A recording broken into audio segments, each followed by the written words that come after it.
Warahmatullahi wabarakatuh. Selamat siang kepada semua yang telah hadir pada siang hari ini ya.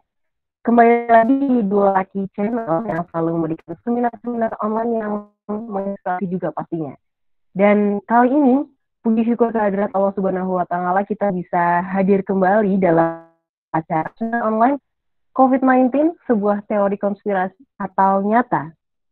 Saya Al-Fatihah Rahmat Rizky akan memberi acara di siang hari ini, dan sebelum masuk ke acara inti, kami ingin berterima kasih terlebih dahulu kepada para media yang telah hadir dan meliput seminar kita pada hari ini ya. Dan untuk selanjutnya, mari kita mengheningkan cipta terlebih dahulu untuk mengingat jasa para petugas kesehatan yang sedang berjuang, yang telah gugur dalam menghadapi COVID-19 ini. Pada para hadirin untuk mematikan mic-nya terlebih dahulu, dan yang mic tetap nyala hanya penyanyi saja. Kepada Gloria, dipersilakan untuk menyanyikan. Ada apa kerjaan?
Selanjutnya, nyanyikan lagu isyarat ya, kepada Gloria dipersilakan.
Dan tanpa berlama-lama lagi, langsung saja saya serahkan kepada moderator, kepada Usia Dewan dan Maria Francisca.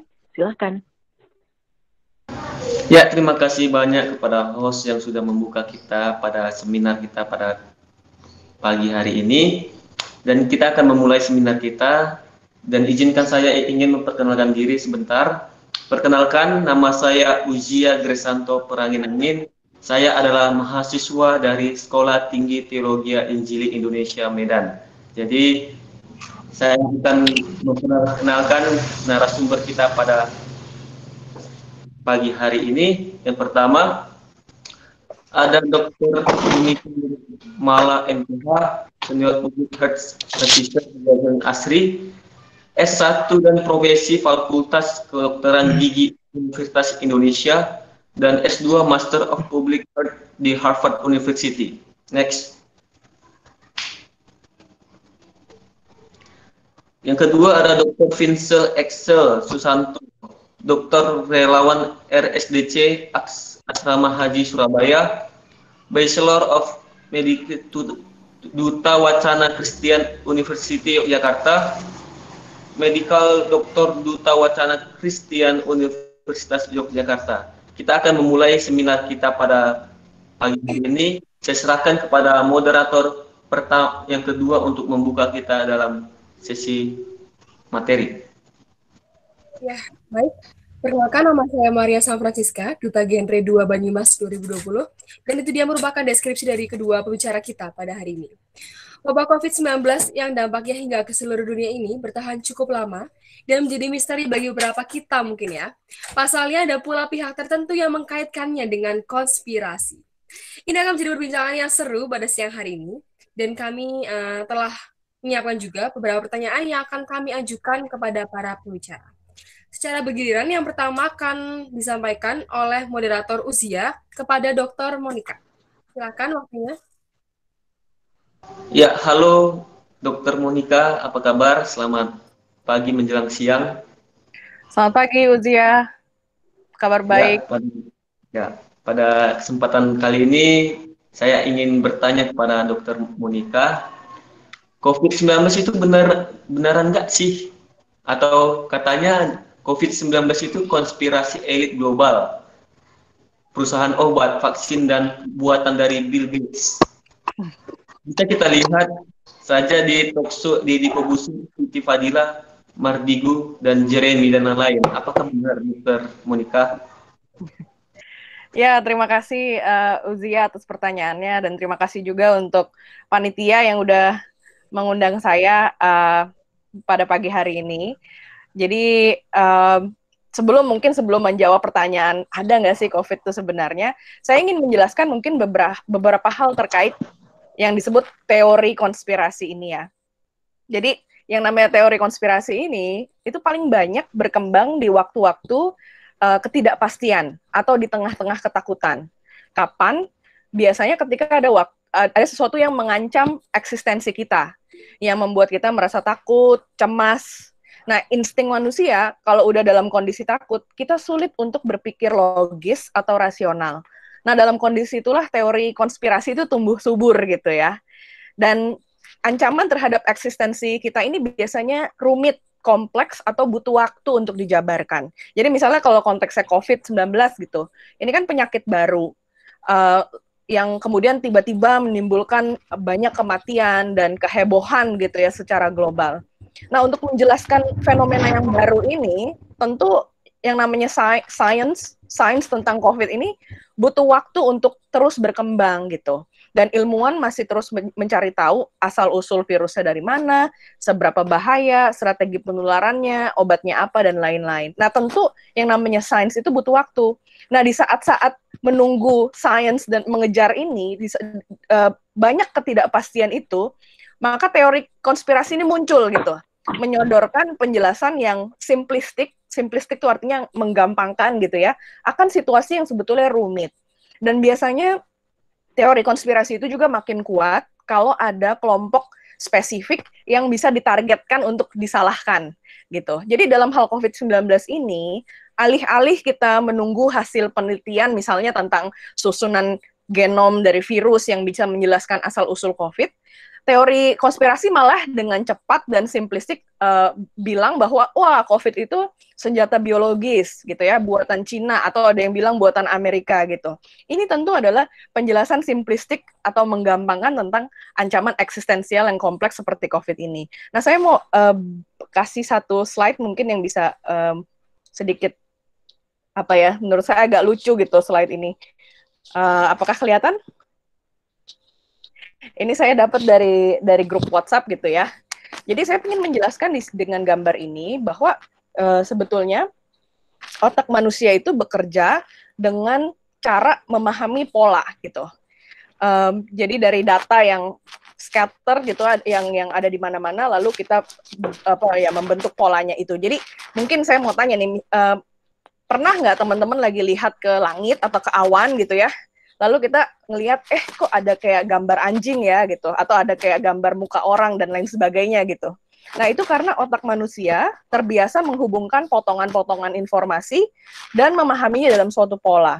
Tetapi apakah artinya di awan itu beneran ada anjing gitu ya, melayang-layang di awan? Tentunya tidak gitu. Nah, sebetulnya begitu juga dengan teori konspirasi. Ada begitu banyak potongan-potongan informasi yang mungkin tidak ada hubungannya sama sekali, tetapi dihubung-hubungkan dan dibuat cerita sendiri. Nah, kembali ke pertanyaan, COVID itu beneran ada atau enggak? Tentu jelas ada gitu ya. Mungkin setelah 6 bulan gitu COVID masuk di Indonesia dan merebak di mana-mana, teman-teman pasti kenal setidaknya mungkin 1-2 orang begitu yang pernah kena COVID atau yang bahkan meninggal karena COVID gitu. Jadi kita sama-sama tahu bahwa COVID itu beneran ada, kita tidak bisa menafikan bahwa COVID itu tidak ada. Lalu pertanyaannya mungkin selanjutnya adalah, dari mana nih asal-usul COVID? Bener nggak ini konspirasi global atau bukan gitu? Nah, ini mungkin saya bagi satu slide lagi. Jadi, banyak peneliti itu sebetulnya mencari tahu asal-muasal COVID dengan melihat RNA-nya ya, jadi kemiripan genomik dari virus itu sendiri.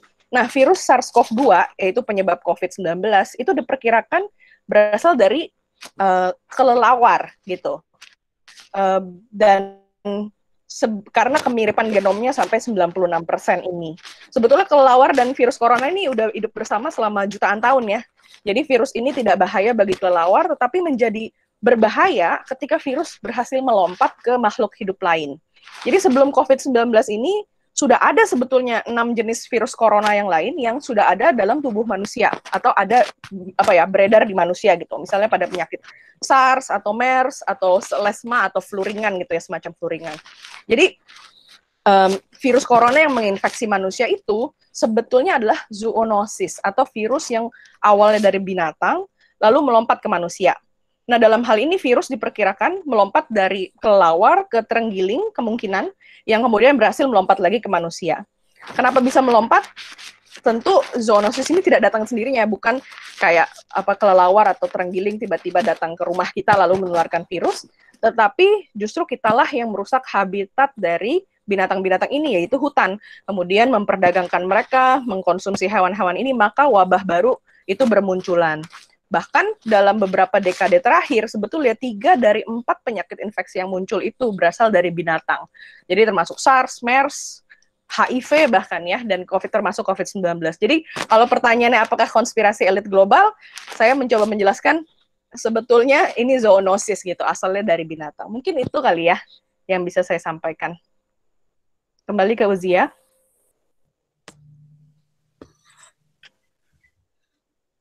Baik. Ya, akan disampaikan bergiliran ya dokter ya. Jadi akan kembali kepada saya karena saya akan melemparkan kembali pertanyaan yang kedua kepada dokter Excel. Ya, apakah sudah dapat didengar? Halo dokter Excel.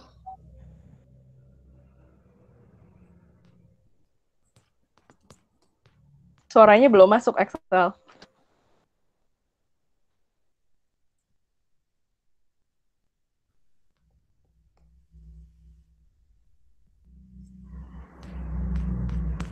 Belum terdengar ya?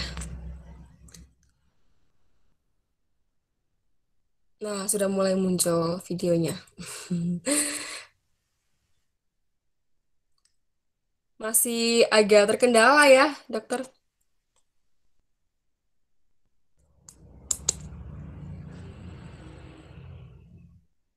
Halo? Oke, kita tunggu sebentar ya.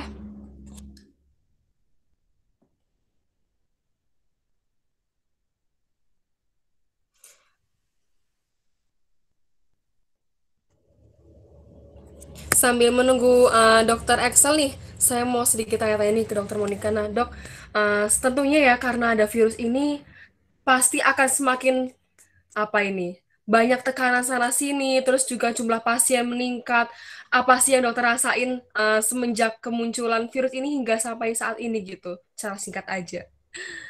Iya, ya tentu ini virus yang baru ya. Jadi untuk para tenaga kesehatan pun masih harus belajar lagi gitu, belajar dari nol lagi gitu, mengejar apa pemahaman tentang virus ini gitu. Jadi sebetulnya kita sama-sama gitu, baik masyarakat, tenaga kesehatan, para ahli, semuanya masih mempelajari si virus baru ini gitu. Jadi memang kita lebih baik ya mengikuti sebetulnya protokol yang sudah ada, anjuran yang sudah ada daripada ya apa ya kayak mendengarkan misalnya teori-teori konspirasi yang beredar itu justru bisa apa ya menghambat gitu dari apa ya pengendalian dari epidemi dari wabah ini gitu. Iya sih, betul sekali ya dok. Tapi sayangnya masih aja ada ya segelintir masyarakat yang mau mendengarkan teori-teori ini karena mungkin merasa ini adalah manipulasi pemerintah mungkin atau mungkin manipulasi pihak-pihak lain yang ingin meraup keuntungan. Dan ini sebenarnya perlu diluruskan. Oleh karena itu saya merasa ini adalah topik yang perlu kita pahami dengan jelas, detail, dan mungkin jangan meninggalkan room ini kalau perlu rekan-rekan sekalian karena ini akan menjadi pandangan yang baru, membuka pencerahan juga untuk kita. Dan mungkin saya akan next dulu ya ke pertanyaan untuk Dokter Monica sebagai pengganti sembari menunggu Dokter Excel. Sambil mungkin sedang membenahi dulu satu dua hal. Oke. Saya mau bertanya nih dok untuk Dokter Monica ya. Nanti kita bisa langsung aja sambil ke Dokter Excel. Dok, kan banyak pasien nih ya datang karena sakit yang lain atau nggak ada nih gejala corona sedikit pun. Tapi kalau sudah masuk rumah sakit selalu divonis atau mungkin ada persepsi ya ini COVID seakan-akan di COVID kan dok. Kenapa bisa seperti itu dok? Atau mungkin rumah sakit ini mengambil untung karena banyaknya pasien atau seperti apa sih dok kalau dari pandangan dokter? Iya, terima kasih pertanyaannya. Mungkin saya ingin mencoba meluruskan ya. Ini nampaknya bola panas yang dilempar di masyarakat gitu ya, yang berpikir bahwa ada pihak-pihak yang mengambil untung. Mungkin saya pertama menjelaskan dulu proses tenaga kesehatan menegakkan diagnosis gitu ya kepada pasien.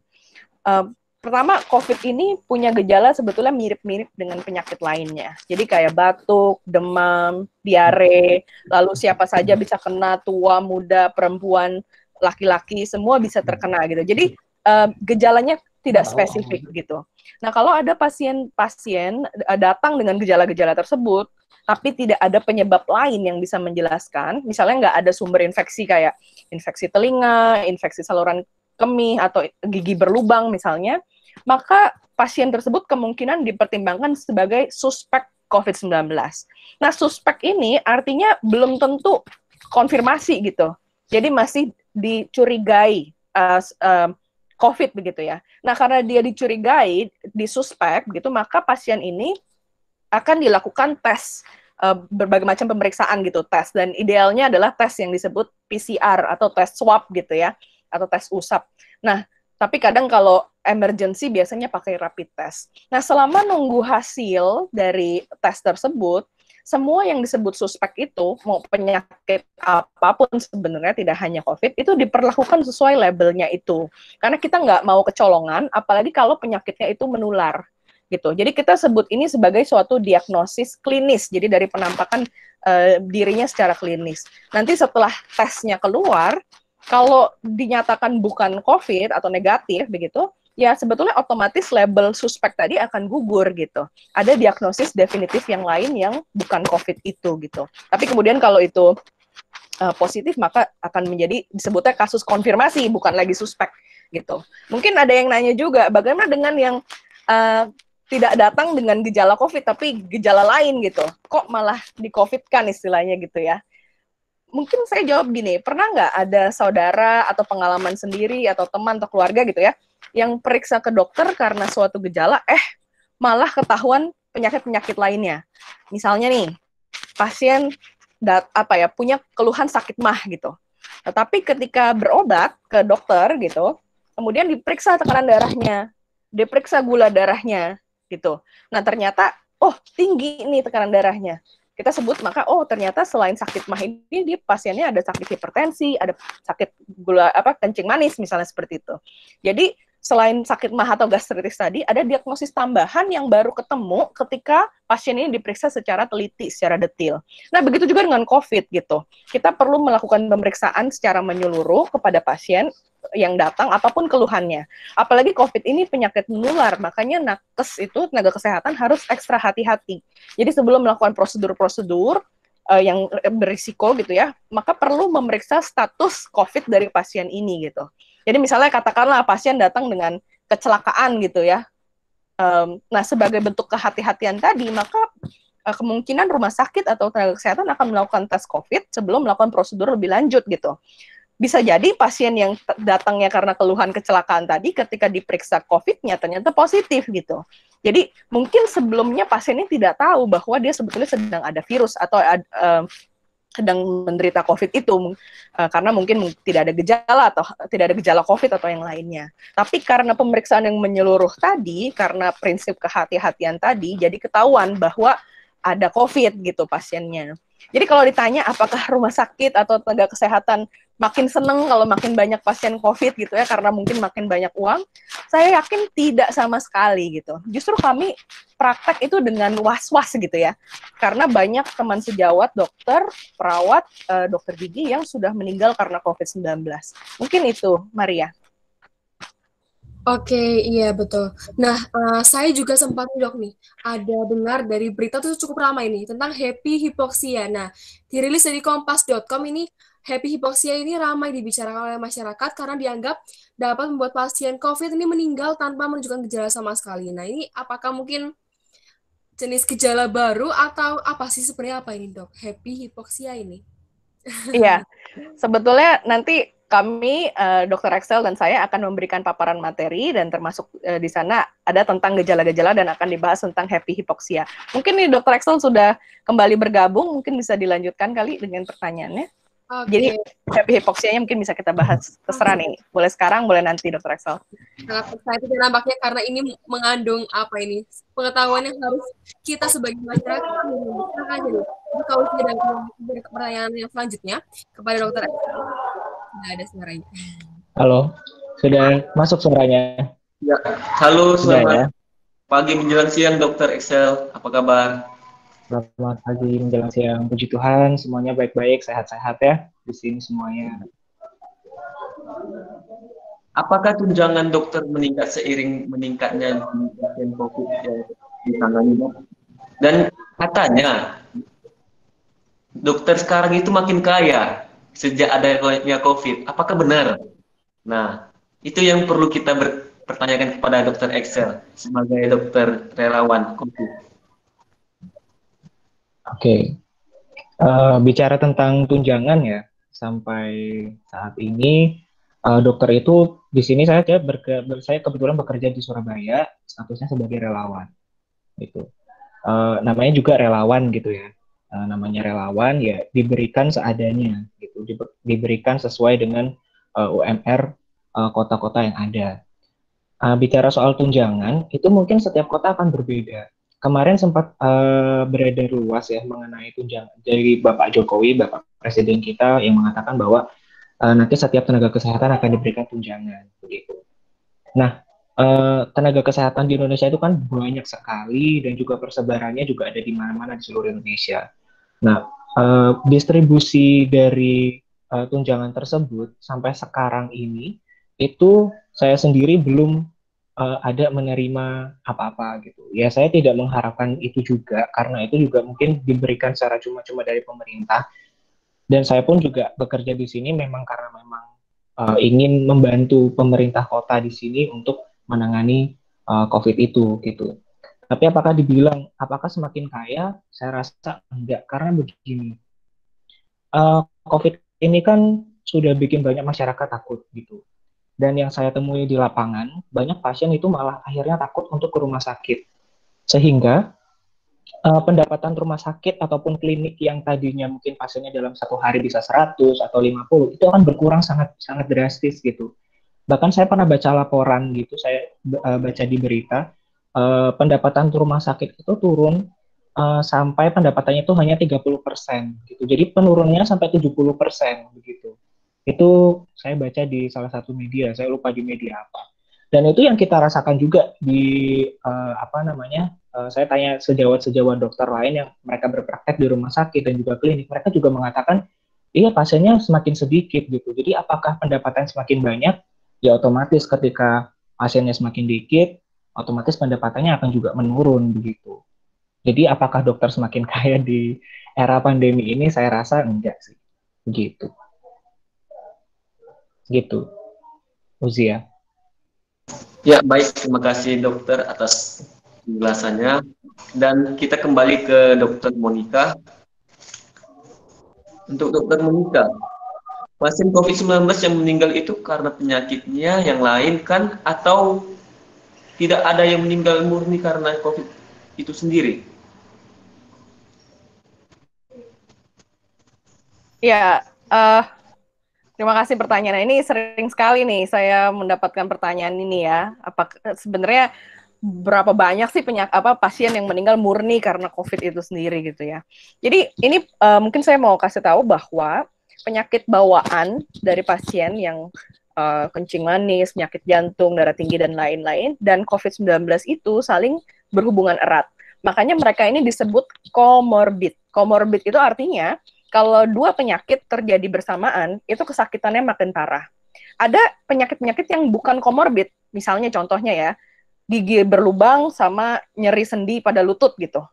Bisa aja terjadi bersamaan, tapi tidak saling memperparah gitu. Nah, sedangkan kondisinya pada COVID, penyakit bawaan yang disebut tadi, dan COVID-19 itu bekerja secara sinergis gitu ya, memperparah kondisi dari pasiennya itu sendiri gitu.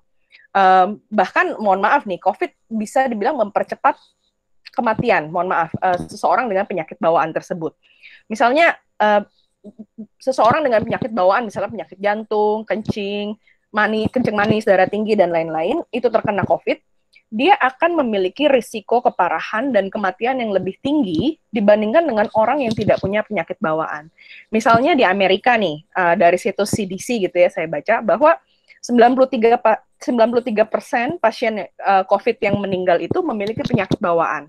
Hanya 7% yang tidak memiliki penyakit bawaan. Mungkin ada yang nanya, kalau gitu hanya 7% dong yang murni meninggal karena COVID gitu. Sedangkan 93% lainnya meninggal karena penyakit bawaannya. Bukan seperti itu gitu. Kita melihat mereka saling memperparah, bisa dibilang gitu. Ada satu penelitian yang menarik dari Skotlandia menunjukkan bahwa orang-orang yang meninggal dengan COVID itu seharusnya bisa hidup 11-13 tahun lebih lama seandainya mereka tidak terkena COVID. Studi ini sudah memperhitungkan kondisi kesehatan pasien-pasien tersebut pada saat itu. Nah, mudahnya berpikirnya seperti ini. Rata-rata angka harapan hidup di Indonesia itu 70 tahun. Jadi ini kalau di rata-rata satu populasi Indonesia, angka harapan hidupnya kira-kira 70 tahun. Ini sudah memperhitungkan lah semuanya, segala sakit-sakit bawaan gitu ya, rata-rata 70 tahun. Misalnya, ada seorang bapak usia 55 tahun, punya darah tinggi dan kencing manis. Lalu di tahun ini dia terkena COVID dan mohon maaf meninggal misalnya. Seharusnya kalau COVID ini nggak ada, bapak ini mungkin masih bisa hidup sampai usia 70 tahun tadi gitu. Jadi kalau dalam public health, bisa dibilang ada 15 tahun yang hilang ini ya, 70 kurang 55 tadi gitu. Kita sebutnya itu years of life loss gitu, ada kehilangan tahun dari pasien yang meninggal tersebut. Jadi kalau dibilang pasien meninggal karena penyakit bawaannya, ya sebenarnya karena kombinasi gitu. Kalau dia nggak terkena COVID, mungkin saat itu dia belum meninggal. Mungkin seperti itu, Uzia.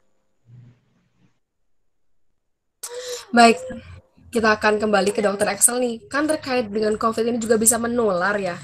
Nih, kalau misalnya ada statement dari Menkes, kalau tenaga kesehatan ini banyak yang meninggal karena positif COVID. Nah, ini apakah karena tidak patuh akan protokol? Karena apa nih, Dok? Kenapa juga bisa banyak yang menjadi korban dari COVID ini terkait tenaga kesehatan? Gitu, bisa dijawab. Oke. Kalau perihal tentang apa namanya pernyataannya Menkes ya, Bapak Terawan itu kemarin ya ramai di media ya katanya banyak dokter meninggal atau nakes meninggal itu karena tidak patuh atau tidak disiplin protokol kesehatan.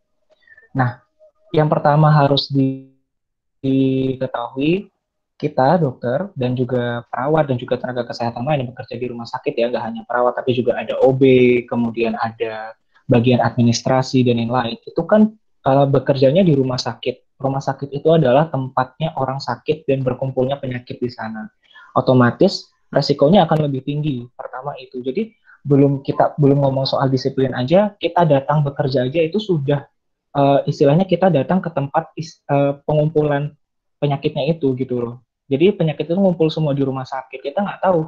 Barangkali keluarga pasien ada yang kena juga, tapi memang nggak ada gejala. Kemudian karena itu di rumah sakit kan kita lakukan protokol kesehatan sudah begitu. Jadi banyak sekali rumah sakit yang sudah menerapkan hanya pasien saja dan satu pengantar pasien saja yang boleh masuk rumah sakit itu.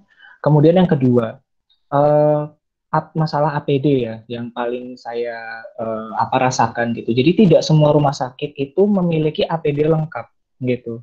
Jadi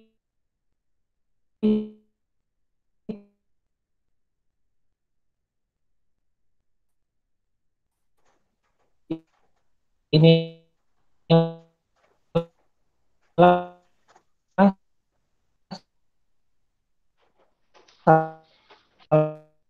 satu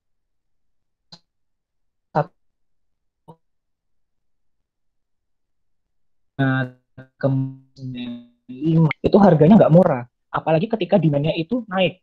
Ketika demand-nya naik seluruh dunia, mungkin kita semua udah rasakan ya, tiba-tiba masker harganya jadi 500.000 per box. Nah, itu otomatis akan memperberat pengeluaran rumah sakit untuk melindungi tenaga-tenaga kesehatan lainnya. Sehingga ketersediaan APD itu bisa tidak merata, tidak semua dokter itu pakai APD lengkap gitu. Jadi apakah karena memang dari kita yang tidak disiplin? Saya rasa enggak sih. Kalau memang misalnya kita kan seorang dokter ya, tenaga kesehatan pasti sudah tahu bagaimana cara menghindari, bagaimana cara mencegah gitu. Bagaimana cara cuci tangan dan segala macam. Kita aja mengedukasi gitu. Kenapa nggak kita lakukan gitu loh. Tapi ketika bekerja, APD itu tidak tersedia gitu. Saya pun juga pernah mengalami hal itu waktu saya masih berpraktek di tempat lain. Saya tuh hanya punya masker bedah, padahal seharusnya kalau memang misalnya mau sesuai dengan aturan, sesuai dengan protokol, dokter itu minimal level 3 gitu. Jadi memang harus pakai masker N95, menggunakan gown, jadi baju kayak baju operasi begitu, dan juga face shield. Tapi di tempat saya bekerja itu, di klinik tempat saya bekerja tidak menyediakan itu karena memang kekurangan biaya gitu. Jadi mungkin dari situ, dari itulah banyak tenaga kesehatan yang kena juga gitu. Kemudian yang lain adalah kemarin-kemarin itu masih banyak pasien yang mungkin juga karena pengaruh dari tidak ada gejala, jadi karena merasa tidak sakit, ketika ditanya, ketika di screening awal, apakah bapak demam, apakah ibu demam, batuk, pilek, mereka itu nggak menjawabnya enggak gitu. Beberapa pasien tuh mereka takut gitu ketika ditanya apakah ada pilek, ada demam ketika awal-awal itu ya. Jadi mereka itu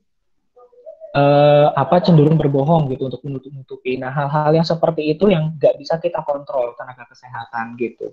Udah APD-nya nggak ada, nggak lengkap, pasiennya juga tidak jujur kepada kami kayak gitu. Nah, itulah yang kadang-kadang membuat istilahnya kecolongan gitu. Akhirnya tertular dan akhirnya bisa membuat meninggal dunia itu aja sih. Oke, nah ini Itu berarti Maria.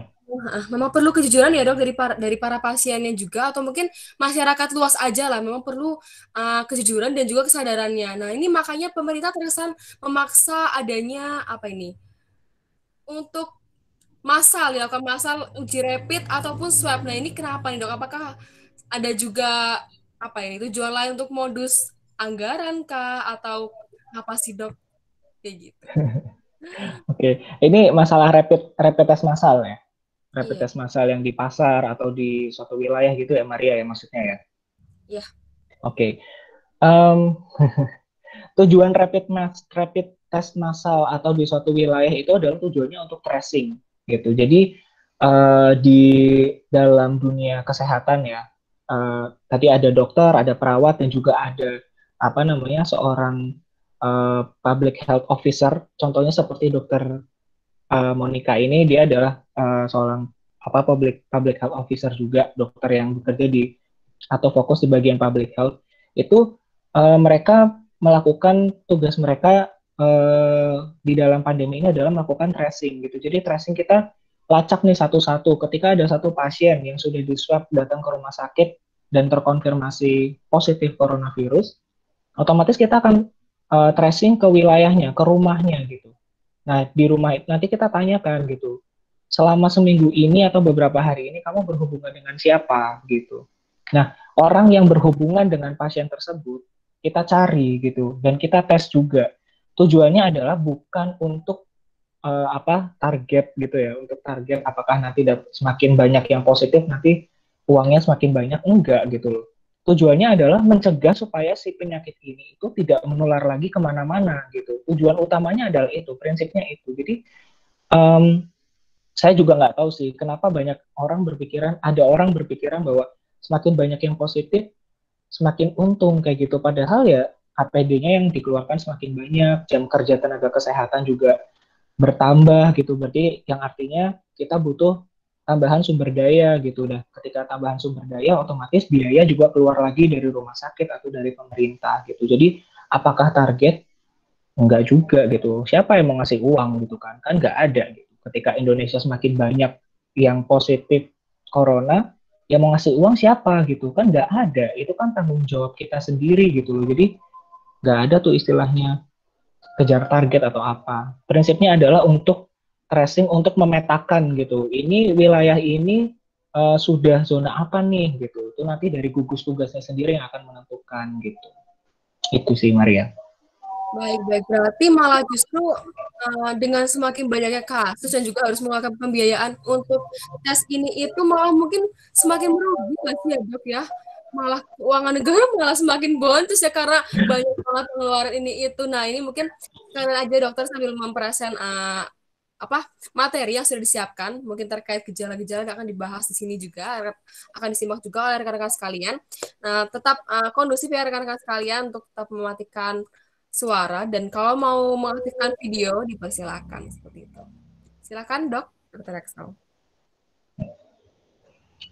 Ini dari tadi saya udah minta tolong Karis untuk dari moderator untuk tayangkan slide saya karena kebetulan laptop saya ini ada bermasalah kalau misalnya saya buka banyak tab gitu ya. Oke, kita tunggu berarti. Oke, boleh saya minta tolong ya. Ya. Oke, sembari menunggu rekan-rekan, kalau misalnya mau sambil berdiskusi juga boleh di kolom komentar karena ini saya rasa isu yang cukup seru untuk diperbincangkan ya, apalagi sedang panas-panasnya dan saya rasa ini pengetahuan juga tidak terbatas untuk kalangan-kalangan muda saja, mungkin untuk Anda sekalian yang para pengajar yang harus bekerja di luar ruangan, bukan lagi WFH ya, WFO ini. Mungkin bisa sekalian kita berdiskusi bersama-sama. Mungkin ada yang bertanya dari Virus Alifah. Sembari kita menunggu PowerPoint-nya. Apakah dokter-dokter yang berada di rumah sakit yang bekerja untuk pasien COVID-19 meninggal karena terkena paparan virusnya atau kecapekan? Apakah bisa beri tanggapan dok? Dari peserta ada bertanya begitu.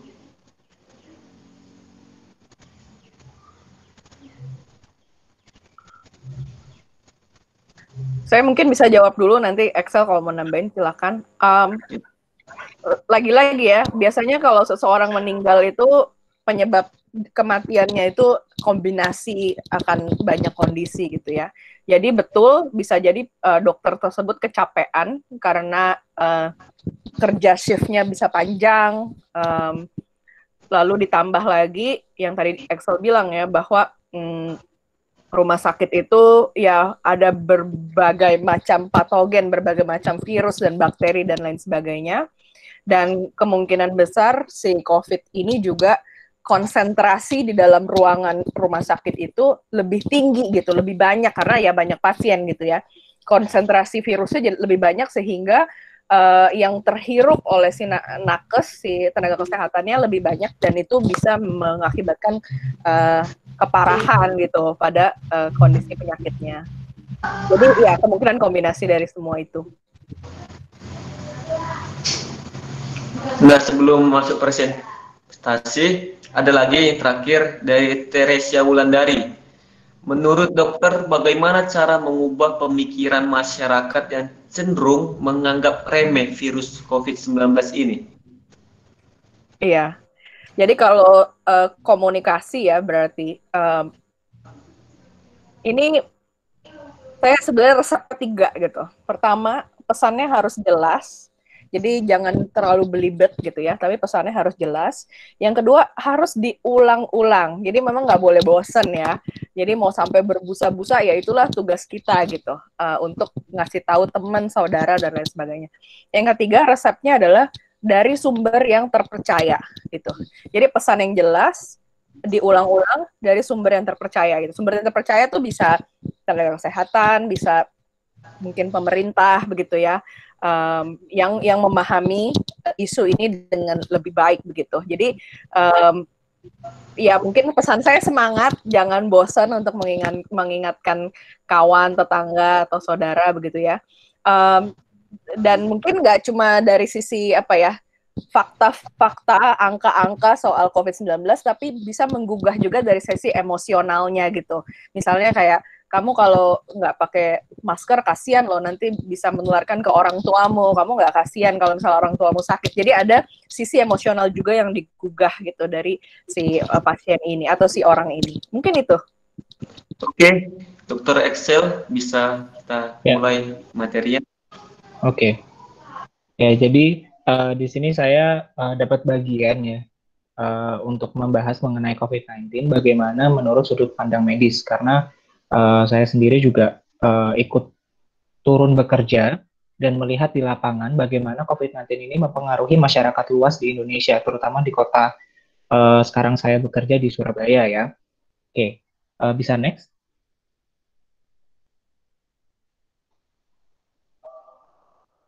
Oke, mungkin teman-teman semua bisa lihat ya, ada dua gambar di situ. Dua gambar itu menunjukkan suatu situasi. Nah, bisakah teman-teman melihat perbedaan dan juga persamaan dari gambar-gambar tersebut? Kalau yang di sebelah kiri, ini adalah gambar yang saya ambil di media, kurang lebih sekitar 1 minggu yang lalu. Ini gambar ini sempat viral juga ya di platform Instagram, kemudian di Facebook juga saya lihat gambar ini. Ini adalah situasi di Cina, di Wuhan, baru-baru ini. Dan kemudian yang kanan ini saya ambil dari platform Instagram, itu juga situasi baru-baru ini, tapi ini di Indonesia, gitu. Jadi sama-sama situasi terbaru, gitu. Nah, bisa ini nggak begitu jelas ya kalau misalnya di Zoom lagi, gitu, maksudnya kayak orang-orangnya gitu, apakah mereka pakai masker, kemudian apakah mereka social distancing kayak gitu. Nah, kalau di Cina sana, yang saya baca di media, karena mungkin kasus atau angka kasus barunya itu sudah rendah dibandingkan dengan Indonesia. Jadi kalau mungkin teman-teman semua lihat di berita ya sering atau di platform media sosial, kalau kasusnya itu kalau di Cina itu sudah turun grafiknya, sedangkan kalau di Indonesia itu masih naik. Nah, inilah yang menurut saya tuh agak disayangkan gitu ya, terutama di negara kita. Kenapa kita juga nggak bisa menjaga atau nggak bisa istilahnya bersabar lebih atau mengikuti peraturan protokol kesehatan seperti itu dengan social distancing dan yang lain gitu. Nah, apakah kondisi-kondisi seperti ini yang membuat kasus itu di Indonesia tidak kunjung turun begitu? Ya mungkin bisa jadi gitu. Ataukah mungkin ada pengaruh-pengaruh dari patogennya itu sendiri, patogennya lebih ganas atau segala macam. Nah, itu masih dalam studi lebih lanjut. Ya, ini hanya suatu gambaran aja. Oke, berikutnya. Ya, ini adalah sebuah grafik yang saya ambil dari webnya kementerian ya. Grafik yang paling atas ini ada umur ya, ada usia, ada 65, 55 dan semakin turun. Ini adalah grafik proporsi usia yang terkonfirmasi positif COVID di Indonesia sampai pada tanggal, kalau nggak salah saya ambil ini sampai pada tanggal 28 Agustus kemarin. Bisa teman-teman lihat grafik yang paling panjang atau paling tinggi ya, atau paling panjang di sini yang paling panjang. Ini yang sebelah kiri itu yang warna oranye itu perempuan, yang sebelah kanan itu laki-laki. Nah, keduanya ini hampir sama ya, hampir proporsional sama-sama. Jadi bisa disimpulkan tidak ada perbedaan antara laki-laki dan perempuan. Gitu. Jadi laki-laki dan perempuan itu memiliki resiko yang sama tertular atau positif COVID-19 begitu. Nah, tapi bisa teman-teman lihat di sini grafik yang paling panjang itu di usia 25 sampai 34 tahun hingga ke 45 sampai 54 tahun. Nah, usia-usia ini adalah usia-usia produktif di mana mobilitasnya itu sangat tinggi gitu. Apalagi zaman sekarang ya udah ada, kalau di kota besar udah ada mungkin ada KRL, ada MRT, kemudian ada Gojek, ada segala macam gitu. Nah, mereka yang dalam kelompok ini itu mobilitasnya sangat tinggi. Nah, mereka ini adalah uh, populasi kunci untuk penyebaran gitu. Jadi kalau misalkan mereka banyak yang positif dan karena mereka itu mobilitasnya sangat tinggi, otomatis penyebaran si COVID-19 ini akan semakin cepat gitu. Jadi waktu itu kenapa pemerintah itu sempat mengeluarkan kebijakan kalau yang boleh work from office itu yang di bawah 50 tahun ya kalau nggak salah waktu itu. Ya itu mungkin dasarnya dari sini begitu karena mereka itu yang usia-usia produktif itu mobilitasnya sangat tinggi dan pemerintah berusaha untuk mencegah supaya tidak penyebarannya itu tidak lebih banyak lagi gitu. Kemudian yang bawah ini yang grafiknya warna hijau ini adalah grafik harian data statistik ya, data jumlah pasien COVID positif sampai pada tanggal 28 saya kemarin. Nah, trennya ini masih naik, jadi masih belum turun gitu. Jadi trennya ini masih terus naik begitu. Jadi kita nggak tahu sampai kapan nih grafiknya bisa sampai turun, kita nggak tahu gitu. Berikutnya. Oke, kita ngomong soal coronavirus ya. Karena ini dari sudut pandang medis, kita akan belajar sedikit mengenai coronavirus. Ini saya ambil dari WHO. Jadi coronavirus itu tadi seperti yang Dokter Monica sudah sampaikan. Kalau coronavirus itu banyak sekali jenisnya. Jadi coronavirus itu nggak hanya cuma satu saat ini. Gitu. Jadi ada coronavirus lain yang sudah ada dan sudah ditemukan dan juga bisa hinggap di dalam tubuh manusia. Nah, coronavirus itu tadi kalau Dokter Monica bilang zoonotik ya, jadi ditularkan dari hewan kemudian loncat ke manusia gitu dan akhirnya menimbulkan gejala. Kalau dari hewan mungkin mereka tidak menimbulkan gejala, tetapi kalau di manusia mereka menimbulkan gejala. Gejalanya apa saja? Karena coronavirus ini menyerangnya sistem pernapasan, otomatis paling banyak gejalanya adalah sistem pernapasan itu sendiri. Contohnya seperti batuk, kemudian demam, dan segala macam. Ada juga gejala lain yang tidak berhubungan dengan pernapasan, yaitu yang paling terlihat adalah gejala gastrointestinal kalau kita bilang. Gastrointestinal itu adalah gejala pencernaan gitu. Nah, gejala pencernaan ini munculnya lebih banyak di anak-anak dibandingkan dengan dewasa. Sedangkan kalau yang dewasa itu lebih banyak yang respiratori gitu. Jadi kayak demam biasa, kayak flu biasa gitu. Nah, ini ada jenisnya ya. Coronavirus itu ada SARS-CoV, kemudian MERS-CoV, kemudian yang paling baru ini adalah 2019 novel coronavirus gitu. Yang outbreak-nya ada di Cina, di Wuhan, sekitar Desember tahun lalu ya. Itu. Oke, berikutnya.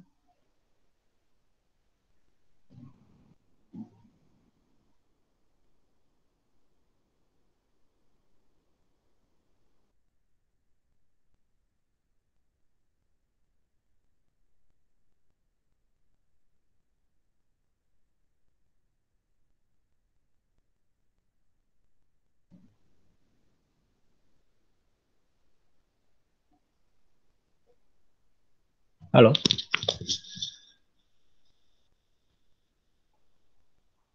Oke. Ya, di slide berikutnya untuk mempersingkat waktu ya. Di slide berikutnya sebenarnya saya mau, nah ini menjelaskan mengenai penyebaran si coronavirus ini sendiri. Penyebaran coronavirus ini sendiri karena gejalanya itu adalah di respiratory tract atau di sistem pernafasan ya, dimulai dari hidung, kemudian tenggorokan sampai turun ke bagian bawah di bagian paru-paru. Itu penularannya adalah melalui droplet. Jadi droplet itu adalah butiran-butiran yang sangat kecil yang tidak bisa dilihat oleh mata telanjang ya. Dan dia itu ketika orang berbicara, kemudian ketika orang itu bersin, berteriak dalam dalam ruangan atau di luar ruangan itu dia bisa menyebar gitu. Walaupun tidak sengaja gitu. Kayak misalnya saya bicara sekarang, itu ada droplet yang keluar dari mulut saya gitu. Apalagi ketika bersin, droplet itu terbang kemana-mana dengan kecepatan yang sangat cepat gitu. Dan ketika droplet itu nanti masuk ke dalam tubuh manusia melalui port d'entrée atau pintu masuk itu bisa melalui hidung, melalui mulut, melalui selaput mata, bisa juga ketika kita tidak cuci tangan gitu ya, melalui tangan, nempel di tangan, itu melalui mulut, itu bisa ketika sistem imun tubuh manusia itu menurun, dia bisa menimbulkan gejala atau terinfeksi gitu, bisa menimbulkan gejala, bisa tidak gitu. Ada juga beberapa penelitian yang mengatakan bahwa di permukaan gitu ya, mungkin ada yang di permukaan stainless steel, kemudian di permukaan itu dia bisa, ada beberapa penelitian yang mengatakan dia coronavirus ini bisa bertahan sampai beberapa jam di permukaan gitu. Dan dari situ kalau kita misalnya pegang-pegang, kemudian kita nggak cuci tangan segera, terus kita ucek-ucek mata atau ucek-ucek hidung gitu ya, itu bisa jadi media penularan si COVID-19 ini, meskipun penularannya itu tidak sebesar ketika langsung dihirup melalui hidung gitu. Oke, berikutnya. Nah, ini saya akan bahas mengenai gejala dan tanda. Jadi seorang dokter itu dia harus melihat gejala dan tanda. Gitu. Gejala itu apa, tanda itu apa. Kalau gejala itu sifatnya subjektif, jadi tidak bisa dilihat oleh mata seorang dokter. Gejala itu yang dikatakan oleh pasien gitu. Jadi pasien datang mengeluh, dokter saya demam. Kan kita nggak bisa lihat toh di kepalanya itu ada tulisan demam atau apa gitu ya. Atau tiba-tiba di kepalanya ada tulisan 37,9 atau 38 gitu kan nggak bisa dilihat. Kita harus menggunakan alat pemeriksaan lain, termometer misalnya. Kemudian penurunan kemampuan menghidu. Jadi beberapa pasien yang saya terima di sini, yang saya temui dan positif confirm positif COVID-19 itu mereka sebagian besar itu mereka kehilangan kemampuan menghidu. Jadi dokter, saya kok nggak pilek, tapi kalau makan rasanya tuh lain ya gitu, kayak nggak enak gitu. Jadi kayak akhirnya penurunan nafsu makan juga, dan saya tuh nggak bisa mencium bau makanan gitu selama beberapa hari ini gitu. Itu adalah salah satu gejala COVID-19. Kemudian sesak, ya karena memang ini virusnya dia menginfeksi sistem pernafasan, ya otomatis biasanya gejalanya juga pada sistem pernafasan. Cuma kasus sesak pada COVID-19 ini tidak muncul pada kasus-kasus yang ringan atau tidak bergejala. Ya, jadi hanya pada kasus-kasus yang berat saja itu baru muncul. Nah, kemudian diare, itu tadi saya bilang ada gejala gastrointestinal. Pada beberapa pasien juga yang saya temui datang itu dengan keluhan diare juga. Kemudian tanda, kalau tanda itu bisa dilihat dengan pemeriksaan atau kita lihat secara langsung dengan menyentuh atau memeriksa pasien. Nah, yang pertama adalah penurunan saturasi oksigen yang nanti akan ada hubungannya dengan happy hypoxia yang akan saya jelaskan di belakang ya. Itu saturasi oksigen yang normalnya itu batasnya 95% gitu. Nah, pada pasien-pasien yang confirm dan sudah terjadi kerusakan di paru, itu bisa menurun saturasinya di bawah 95% gitu. Kemudian nadi cepat, ketika kita cek nadinya per menit itu detaknya lebih cepat daripada orang normal. Nafas cepat dan juga ada temuan laboratoris dan radiologis. Berikutnya. Ya, ini adalah perjalanan penyakit dari COVID itu sendiri. Jadi mungkin teman-teman bisa lihat panah yang paling atas, yang warna biru, itu ada -5, ada 0, ada 6, 9, dan seterusnya. Itu adalah perjalanan penyakit seseorang ketika terinfeksi corona. Jadi ketika seseorang itu sudah terinfeksi di hari -5 itu ya, kemudian sampai ke 0. 0 itu ketika gejala itu muncul. Gejala misalnya demam, batuk, pilek, dan segala macam itu muncul. Itu di -2, H-2, sebelum gejala muncul, itu orang itu sedang dalam fase infeksi paling tinggi. Jadi ketika gejala belum muncul, dia sudah sangat infeksius gitu. Jadi sangat sangat menular gitu loh, sangat menular. Dan berbahaya ketika tidak ketahuan gitu, bisa menular kepada orang lain. Kemudian di 0 itu muncul gejala. Jadi hari ke-0 muncul gejala, muncul demam, muncul pilek, dan lain-lain. Nah, sebelum muncul gejala di H-2, kalau kita mendiagnosanya itu kan menggunakan RT-PCR, tadi sempat dibahas oleh Dr. Monica, dengan menggunakan swab tenggorok dan juga swab hidung. Itu sudah bisa terlihat positif. Itu di H-2 sebelum gejalanya muncul. Gitu. Kemudian terus berlanjut sampai hari ke-9. Nah, hari ke-9 bawahnya itu yang ada angka 7 sampai 10 itu hari di mana orang tersebut sebenarnya sudah tidak infeksius lagi. Nah, angka ini sebenarnya yang digunakan oleh kami di sini juga di Surabaya untuk masa karantina. Jadi ketika pasien masuk sini, pasien itu dihitung 10 hari sejak pemeriksaan RT-PCR terakhir atau swab terakhir. Jadi kalau misalnya hari ini pasien hasilnya keluar, kemudian masuk ke sini, dihitung 10 hari karantina di fasilitas pemerintah sini, begitu. Dengan harapan ketika sudah keluar, nanti pasien itu sudah tidak infeksius lagi, seperti itu. Tapi, lihat di bawah itu RT-PCR-nya itu masih bisa positif. Jadi kadang-kadang ada beberapa pasien yang kemudian setelah karantina di sini, dia pulang, dia swab, itu masih bisa positif gitu. Tetapi kalau berdasarkan data itu sebenarnya udah tidak infeksius lagi gitu. Nah, kemudian di bawah itu ada IgM dan IgG. Itu adalah antibodi yang dihasilkan oleh tubuh untuk melawan si virus, dan si IgG dan IgM ini mereka butuh waktu. Jadi sistem pertahanan tubuh, sistem imunitas tubuh manusia itu membutuhkan waktu untuk mengenali si virus itu untuk mengeluarkan tentara. Nah, tentaranya ini adalah IgM dan IgG gitu. Tapi keluarnya itu di hari ke-10 dan hari ke-12. Tuh. Oke, kita lihat aja di slide berikutnya ya. Nah, ini juga sempat rame ya. Rapid test sebagai alat screening. Jadi, dok, saya mau pergi ke kota A, ke kota B, misalnya mau ke Jakarta, saya harus rapid test atau swab juga ya, gitu.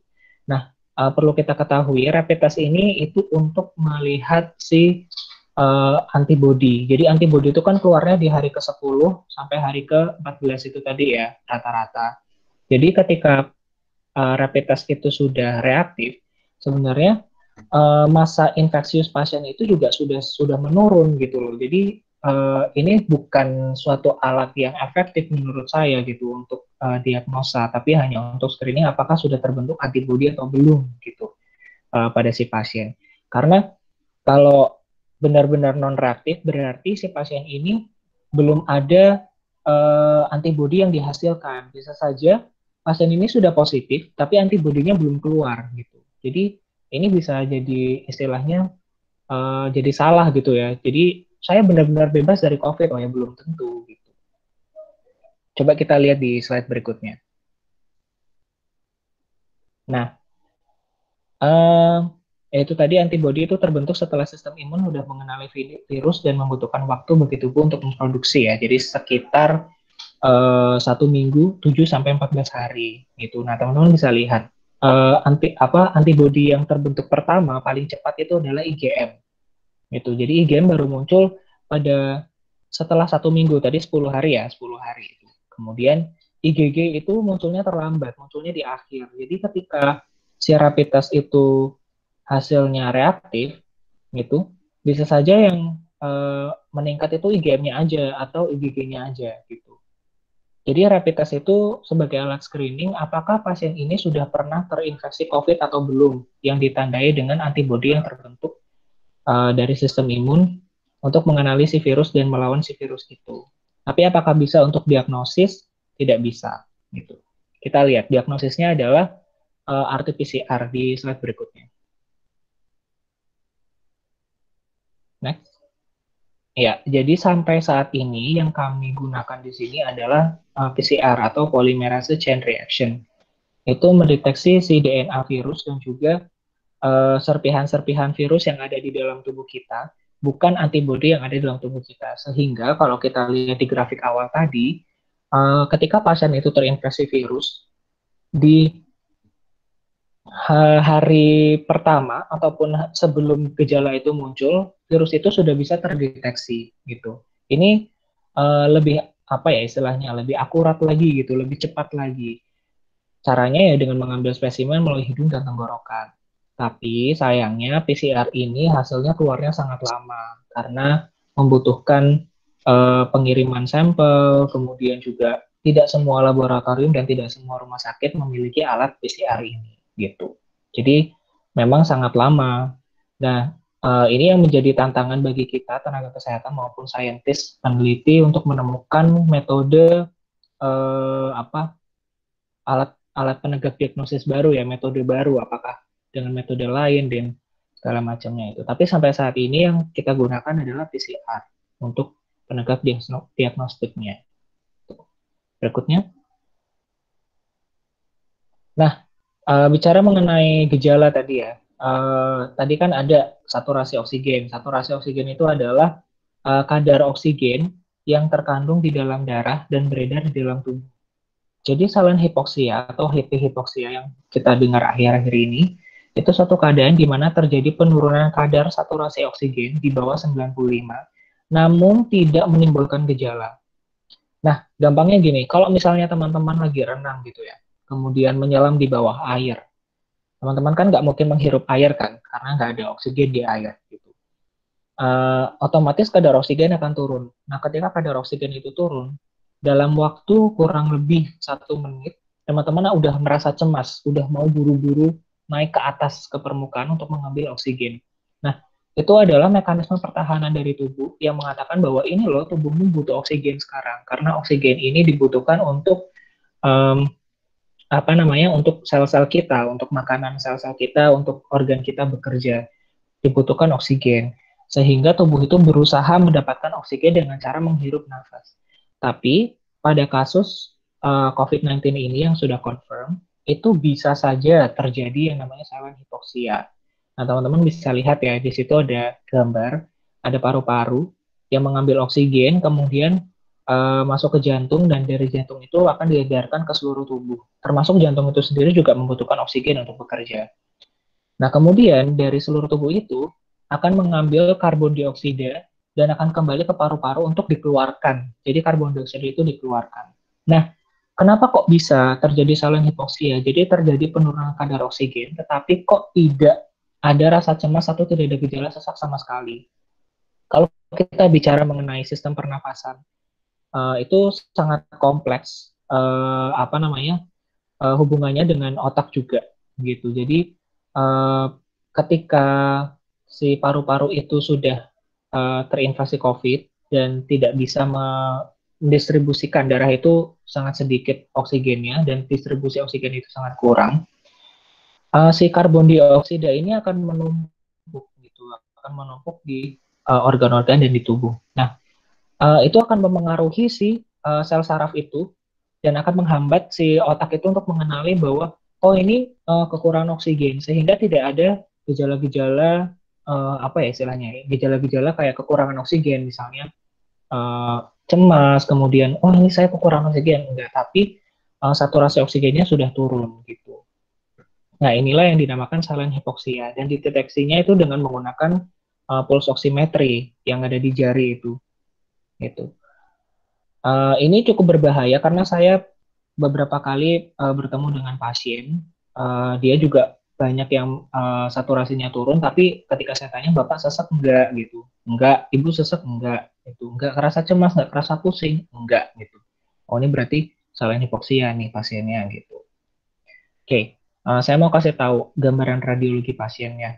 Ini pasien ini juga apa namanya, dia mengalami happy hipoksia. Jadi datang ke kita itu tanpa gejala apa-apa. Dokter, saya nggak sakit, kok saya dirawat di sini, kenapa gitu. Tapi ketika dia menunjukkan gambaran radiologisnya terlihat yang di sebelah kanan. Nah, yang sebelah kiri ini adalah gambaran radiologis pada laki-laki normal ya. Jadi paru-parunya itu terlihat hitam, di tengah itu ada jantung. Itu luas ya, itu bentuk paru-paru dari ronsen dada. Kemudian yang di sebelah kanan ini adalah pasien yang datang ke fasilitas kami, itu hitam-hitamnya udah makin mengecil tuh gitu. Jadi ini gambaran khas pada kasus-kasus pneumonia yang disebabkan karena COVID-19 gitu. Kalau kita secara logis, ketika suatu wilayah paru itu berkurang, otomatis pengambilan oksigennya juga akan berkurang kan. Tapi pasien ini tuh tidak merasakan adanya kekurangan oksigen, tidak cemas, tidak pusing, tidak sesak, dan lain-lain gitu. Tapi kalau dari gambaran radiologis, terlihat, oh itu area paru-parunya tuh udah terisi apa tuh putih-putih gitu kan, yang di bawah itu. Di situ sudah ada kerusakan paru gitu. Kami tidak bisa melihat secara langsung karena kalau memang misalnya mau lebih detail lagi itu harus pemeriksaan yang misalnya CT scan atau pemeriksaan biopsi paru. Itu kalau kita mau lihat benar-benar detailnya seperti apa gitu. Tapi kalau dari sini saja bisa kita tarik kesimpulan bahwa oh ini paru-parunya sudah terkena nih, udah ada dampak, ada kerusakan di paru-paru gitu. Dan si pasien ini tidak mengeluh apa-apa, nggak pilek, nggak batuk, nggak sesak gitu. Padahal paru-parunya udah mengecil gitu. Istilahnya kayak sebagian paru-parunya itu sudah rusak, otomatis kalau rusak tidak bisa digunakan untuk mengambil oksigen secara optimal gitu. Kemudian ada satu pasien lagi, berikutnya. Nah, ini di fasilitas kita juga. Di hari ini seorang laki-laki usia 75 tahun, datangnya juga nggak ada keluhan. Dia bisa cerita, dokter saya nggak ada batuk, saya nggak ada pilek, nggak ada sesek gitu. Tanpa keluhan, suhu tubuhnya normal. Kemudian ketika kita ukur saturasinya di hari pertama, itu masih 95%. Kemudian di hari kedua, kita cek lagi, itu masih tanpa keluhan. Suhu tubuh juga masih normal. Tapi di hari kedua, saturasinya udah 80%. Cepat banget ya. Jadi si virus ini tuh sangat cepat gitu, merusak paru-paru. Gitu. Tiba-tiba sudah 80%. Kita ganti tangan yang lain untuk cek. Kita coba cek lagi. Hasilnya sama. Hasilnya penurunan saturasi oksigen. Kita langsung merujuk ke rumah sakit yang memang dia memiliki fasilitas lebih bagus, yang punya ICU, yang punya ventilator, dan segala macam. Nah, di sana setelah itu kita lost follow up. Saya nggak bisa follow up lagi karena udah di beda rumah sakit. Tapi tiba-tiba hari kelima, kita dapat kabar pasien yang kemarin masuk ke, yang kita antar ke rumah sakit itu sudah meninggal dunia. Jadi nggak tertolong. Jadi COVID ini sangat berbahaya dan sangat cepat karena tidak ada gejala apapun gitu pada ini salah satu contoh ya, nggak ada gejala apapun pada satu pasien ini gitu. Jadi sangat membutuhkan monitor secara ketat oleh tenaga medis. Jadi ketika sudah positif itu kita benar-benar harus aware gitu. Ketika ada gejala apapun, sedikit gejala kita harus segera lapor atau temui petugas kesehatan yang di sekitar kita atau dekat kita gitu. Tuh ya. Oke. Berikutnya. Nah, bagaimana dengan terapi atau pengobatan? Sampai saat ini belum ada vaksin atau obat spesifik yang bisa mengobati COVID-19. Nah, pengobatan yang kita lakukan di seluruh dunia ya, terutama di sini di Indonesia, itu hanya terapi simptomatis dan suportif. Simptomatis itu apa? Simptomatis itu ya kalau ada gejalanya aja. Misalnya, dok saya batuk, ya dikasih obat batuk. Dok saya sesak gitu, kita bantu dengan oksigen dan juga monitor saturasi. Kita kasih vitamin, kita kasih obat antivirus juga gitu ya. Meskipun itu apa namanya, bukan obat yang khusus untuk COVID-19, tapi kita berikan juga karena obat antivirus yang kita berikan itu dia sifatnya broad spectrum, jadi bisa apa ya namanya untuk jenis virusnya lebih banyak dengan harapan si pasien ini ada perbaikan begitu. Nah, obat dan juga vaksin yang khusus untuk COVID-19 ini, karena COVID-19 ini penyakit baru 6 bulan ya di Indonesia gitu. Ini masih belum established atau masih belum ada gitu, belum ditemukan obat yang khusus untuk COVID-19 ini. Jadi sampai saat ini, ketika pasien itu sudah confirm, dilakukan self-isolation, kemudian kalau memang bergejala, kita berikan obat-obatan yang sesuai dengan gejala gitu. Oke, next. Jadi kalau bahas mengenai yang kayak misalnya apa sih kalung-kalung itu ya sempat ramai juga di media, bisa menyembuhkan COVID itu tidak spesifik untuk COVID-19, mungkin COVID lain gitu. Dan itu pun apa namanya bisa aja nggak dicobakan ke manusia, mungkin di laboratorium gitu. Padahal laboratorium sama manusia itu kan berbeda gitu. Nah ini saya cuma kasih contoh aja, kasih apa namanya dari beberapa media yang saya baca itu obatnya atau vaksinnya itu sampai saat ini kemarin ya tanggal 31 Agustus menurut media itu masih diujikan pada hewan, jadi belum diujikan kepada manusia gitu. Dan kemungkinan bisa sampai Maret 2021 kemungkinan, belum nanti masalah distribusi dan lain-lain. Jadi ini masih sangat lama begitu. Jadi sampai saat ini kesimpulannya belum ada obat yang bisa menegatifkan hasil swab ataupun menyembuhkan si coronavirus. Oke. Next. Ya, pencegahan adalah yang terbaik. Jadi sebelum sakit ya, sebelum apa namanya teman-teman terkonfirmasi, pencegahan itu paling bagus. Ya di mana-mana kan nggak mau ada orang sakit kan, nggak mau sakit kan pastinya. Jadi langkah pencegahan itu adalah yang terbaik. Salah satunya adalah dengan cuci tangan ya. Mungkin teman-teman semua udah sampai bosan kali ya dinasehatin harus cuci tangan setiap kali keluar rumah, sebelum makan, sebelum masuk rumah, cuci tangan dengan sabun dan air mengalir minimal 2 menit gitu. Kemudian pakai masker. Jadi pakai masker sakit maupun tidak tetap wajib menggunakan masker. Mungkin karena sekarang ketersediaan masker bedah sudah banyak dan juga harganya sudah turun ya, mungkin teman-teman bisa pakai masker yang bedah gitu. Kalau kemarin-kemarin kan diperbolehkan menggunakan masker kain gitu. Nah, kalau sekarang kan masker bedah mungkin sudah diproduksi lebih banyak, harganya juga sudah turun, banyak yang affordable. Mungkin teman-teman bisa pakai masker kemanapun. Jadi kalau kami di sini, kami kalau misalnya ketemu sama sesama satu tim gitu, sama perawat, sama dokter itu tetap harus pakai masker. Lepas masker itu hanya pas di kamar mandi dan ketika makan. Jadi ketika kita bincang-bincang di kamar, ketika kita ketemu di poli, kita tetap menggunakan masker. Gitu. Oke, mungkin itu aja ya dari paparan materi dari saya. Nanti mungkin kalau ada pertanyaan bisa di di kolom komentar ya. Nanti saya bantu jawab. Gitu. Saya kembalikan ke Maria. Ya, terima kasih banyak Dr. Excel atas penyampaian materinya. Dan kita kembali ke Dr. Monica. Untuk Dr. Monica bisa dipersilakan. Iya, terima kasih Uzi ya. Saya juga sudah menyiapkan materi. Mudah-mudahan bisa kelihatan. Ya, ini saya ingin memulai dengan mengingatkan kita semua bahwa di Indonesia ini pandemi masih melaju, bahkan melajunya dengan akselerasi gitu ya, atau masih ngegas banget kurvanya gitu. Butuh kurang lebih 60 hari di awal-awal dari 0 hingga 10.000 kasus, tapi sekarang dari 170 ke 180.000 itu hanya butuh waktu 3 hari gitu. Jadi makin hari makin cepat perkembangan si COVID di Indonesia ini.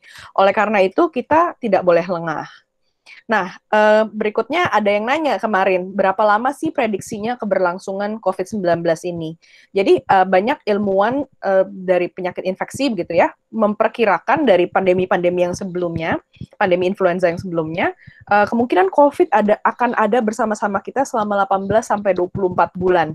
Jadi memang nggak kemungkinan COVID tidak akan hilang begitu saja dalam waktu dekat, tapi akan cukup panjang gitu. Oleh karena itu memang kita harus menyesuaikan diri, memodifikasi kegiatan-kegiatan kita, berstrategi melawan virus ini karena masih akan panjang begitu ya.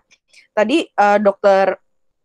Axel sudah bahas panjang ya soal COVID-19 itu sendiri, bahwa SARS-CoV-2 adalah virusnya, menular lewat percikan atau aerosol, dan aerosol saat bicara, batuk, bersin, bernafas, dan lewat sentuhan.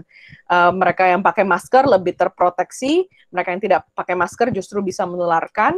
Gejala-gejalanya sudah disebut juga tadi, dan bisa muncul dalam waktu 2-14 hari sejak tertular, dan umumnya di hari kelima dia muncul. Dan siapa saja bisa terkena, dari tua sampai yang paling muda, dan orang lansia dan berpenyakit bawaan memiliki risiko yang tinggi dan bisa meninggal. Nah, berikutnya saya ingin sampaikan beberapa studi yang menurut saya sangat menarik nih dan cukup baru begitu. Bahwa terkait dengan penularan COVID itu sendiri, sebetulnya dari studi ini ya bilang bahwa sebetulnya 10 orang yang terinfeksi itu mengakibatkan 80% dari penularan. Artinya, tidak setiap kasus COVID yang infeksius itu punya peluang menularkan yang sama. Bahkan di grafik ini, kalau kita lihat, probabilitas kasus COVID tidak menularkan ke orang lain, atau 0 gitu ya, di sumbu X, itu mencapai lebih dari 70%. Dan di grafik ini terlihat bahwa ternyata hanya segelintir orang infeksius yang menyebabkan ledakan kasus sekunder, ledakan penularan gitu. Bisa dilihat dengan buntut grafik ini yang panjang ke arah kanan gitu ya. Jadi kita bisa bilang bahwa ternyata penularan COVID itu tidak sama atau heterogen gitu dari orang ke orang. Studi berikutnya juga ngomong hal yang sama, bahwa ada heterogenitas, ada keberagaman dari sisi penularan COVID ini. Tidak semua orang menularkan ke jumlah orang yang sama gitu. Pada grafik yang sebelah kiri ini menunjukkan bahwa kasus di generasi 0 ini menularkan ke 2 orang. Kita sebut mereka generasi pertama. Nah, 1 orang di generasi pertama ini ternyata menularkan ke 8 orang lainnya. Sedangkan yang orang kedua itu tidak menularkan lagi ke siapa-siapa. Jadi kita bisa bilang bahwa ternyata bukan 1 orang menularkan ke 3 orang secara merata, tapi ada 1 orang yang menyebarkan ke banyak, yang lain tidak menyebarkan begitu. Ini sama grafiknya gitu ya, bahwa ada segelintir orang yang mengakibatkan ledakan dari penularan itu gitu. Ledakan penularan ini kita sebut dengan super spreading events gitu. Artinya penularan itu didominasi oleh segelintir orang yang infeksius. Nah, segelintir orang ini kita sebut super spreaders gitu ya. Dan bahkan di Hong Kong, dari hasil kontak tracing-nya mereka juga, itu menunjukkan hal yang sama gitu. Ada buntut yang panjang ke kanan ini, artinya segelintir orang menyebabkan ledakan kasus gitu. Ini contohnya gitu ya, klaster-klaster yang dibuat oleh di Hong Kong itu. Yang klaster yang pertama yang ada huruf B di tengah itu adalah bar, lalu yang atas yang W itu adalah wedding atau pernikahan, T adalah temple atau tempat beribadah, sehingga kita bisa lihat gitu kapan terjadi ledakan-ledakan ini begitu. Nah, sekarang kita mengerti bahwa penularan COVID ini didominasi oleh super spreading events ini atau si super spreader itu. Kalau gitu, kita harus berpikir bagaimana caranya kita potong si buntut yang panjang ke arah kanan ini. Dengan kata lain, kita harus berpikir bagaimana caranya mencegah super spreading events ini terjadi. Apa itu super spreading event? Saya akan kasih beberapa contoh ya yang ada di dunia ini. Jadi yang pertama, ada contoh kantor, sebuah kantor call center di Korea. Ini ada 1 orang yang positif begitu. Dia menularkan ke 97 orang dalam 1 gedung. Nah, 94 orang dari 97 itu ada di lantai yang sama. Jadi kita bisa lihat bahwa sebetulnya penularan ini terkonsentrasi gitu. Jadi tidak secara random menularkan dalam 1 gedung yang sama, karena 1 gedung itu ada mungkin sekitar 1.000 orang, tapi yang mayoritas 94 orang yang ketularan itu ada di lantai yang sama dengan orang yang terinfeksi tersebut. Dan kalau kita lihat di kasus ini, strategi virus dalam penularan ini yang terjadi adalah ini ruangannya tertutup, jadi namanya perkantoran ya, ruangan tertutup dan kemungkinan pakai AC, dan pertemuannya panjang, karena ini kantor mungkin dari pagi sampai sore, begitu. Kalau dilihat dari gambar skema duduknya ini, mereka duduknya deket-deketan gitu, jarak dekat dan ramai. Lalu aktivitas dengan bernapas kuat. Ya karena ini call center, maka sepanjang hari mungkin bicara terus gitu ya. Oleh karena itu kemungkinan droplet yang dikeluarkan banyak dan konsentrasinya cukup pekat gitu di ruangan tersebut, sehingga orang walaupun duduknya berjauhan itu ketularan juga begitu. Nah berikutnya adalah ini yang cukup terkenal, gereja Sincheonji di Korea gitu. Ternyata ada satu pasien pasien nomor 31 itu ternyata menyebabkan lebih dari 5.000 kasus di provinsi Daegu ini gitu, di Korsel. Kalau di sini dilihat strateginya sama. Ruangannya tertutup, ber-AC, pertemuannya panjang karena ini ibadah kurang lebih 2 jam, dan mereka waktu itu dilarang memakai masker ya. Lalu jaraknya deket-deketan seperti ini duduknya, rame, aktivitasnya bernapas kuat lagi-lagi. Kalau konteksnya gereja mungkin karena bernyanyi begitu ya. Jadi kita bisa lihat lagi super spreading events ini strateginya kurang lebih seperti ini. Begitu juga dengan restoran di Cina begitu. Pasien nomor A1 yang warna kuning di atas itu nggak ada gejala waktu datang ke restoran itu menularkan ke 9 orang lainnya yang duduk searah dengan aliran AC. Pengunjung lain di meja E dan F dan karyawan restoran itu tidak terinfeksi. Kemarin ada yang tanya gitu, apakah dine-in atau makan di dalam restoran aman untuk dilakukan? Karena pasti membuka masker saat makan. Itu pertanyaan yang saya dapat. Tapi kalau dilihat dari sini, ternyata penularan justru terjadi di dalam restoran ya. Strategi virusnya sama, ruangan tertutup, ber-AC, pertemuannya panjang artinya lebih dari 15 menit ya kemungkinan. Lalu jaraknya dekat dan ramai atau padat gitu dalam satu ruangan. Dan aktivitasnya dengan bernapas kuat lagi-lagi, mungkin bicara gitu ya sambil karena restoran ramai mungkin bicara agak kuat gitu. Mungkin kalau teman-teman perhatikan di sini, pasien A1 dan C2 misalnya, duduknya tuh jauhan gitu, lebih dari 2 meter. Tapi si C2 ini tetap kena gitu. Diduganya kemungkinan karena aliran AC gitu, yang meresirkulasi udara di dalam restoran tersebut. Contoh berikutnya adalah paduan suara di Washington. Ini kasusnya adalah ada satu yang datang yang berlatih paduan suara, akhirnya menularkan ke 45 orang dari total 60 anggota KUR pada saat itu gitu. Padahal waktu mereka latihan ini mereka sudah menerapkan jaga jarak itu sendiri gitu. Jadi jaga jarak doang, jaga jarak saja itu tidak cukup. Strategi virusnya lagi-lagi sama. Ruang tertutup ber-AC, pertemuan panjang, jarak dekat, ramai dalam satu ruangan, kepadatannya tinggi gitu, dan aktivitas dengan bernapas kuat dalam konteks ini adalah bernyanyi. Kurang lebih sama di karnaval di Jerman juga, dari satu karnaval menyebabkan 1.500, tapi bedanya konteksnya ini outdoor gitu, karena ini karnaval ya. Tapi ternyata karnaval pun walaupun ini outdoor bisa menimbulkan ledakan kasus. Kemungkinan besar karena aktivitas bernapas kuat tadi gitu ya, nyanyi gitu, dan mungkin tertawa, berdansa, dan lain sebagainya. Lalu asrama, pekerja asing di Singapura. Kita tahu 90% kasus di Singapura terjadi di asrama yang mungkin padat dan agak kurang higienis. Strateginya sama, strategi virusnya kalau kita lihat. Di Indonesia pun kita lihat juga di asrama polisi maupun militer begitu ya, terjadi hal yang sama. Strategi virusnya ruang tertutup, pertemuan panjang, jarak dekat, ramai, aktivitas dengan bernapas kuat. Pabrik pengemasan daging, ada ribuan orang nih sudah tertular di pabrik pengemasan daging, tidak hanya di Amerika tapi juga di negara-negara lain. Strateginya lagi-lagi sama. Kalau di pabrik pengemasan daging ini kemungkinan suhunya juga cukup dingin sehingga lebih kondusif, tanda kutip lebih ideal bagi virus itu bisa bertahan. Pertemuannya panjang karena dia bekerja seharian, jarak dekat, ramai, dan aktivitasnya bernapas kuat karena dia harus pukul-pukul dan memotong-motong daging ini sehingga agak ngos-ngosan gitu. Jadi maskernya pun mungkin nggak terpakai dengan baik atau mudah lepas gitu. Jadi dari berbagai macam contoh kasus ini, kita sebetulnya sudah tahu nih bahwa kombinasi strategi dari virus ini ada 5 hal ini. Ruangan tertutup dengan ventilasi minimal dan menggunakan AC apalagi, lalu ramai, pertemuannya panjang, jaraknya dekat, aktivitas dengan bernapas kuat. Nah, Kalau kita sudah tahu strategi virusnya seperti itu, kita harus tinggal berpikir bagaimana strategi kita ya. Kalau virus suka ruang tertutup, tentu kita pilih ruang yang terbuka begitu. Virus suka rame-rame, kita pilih lebih sedikit.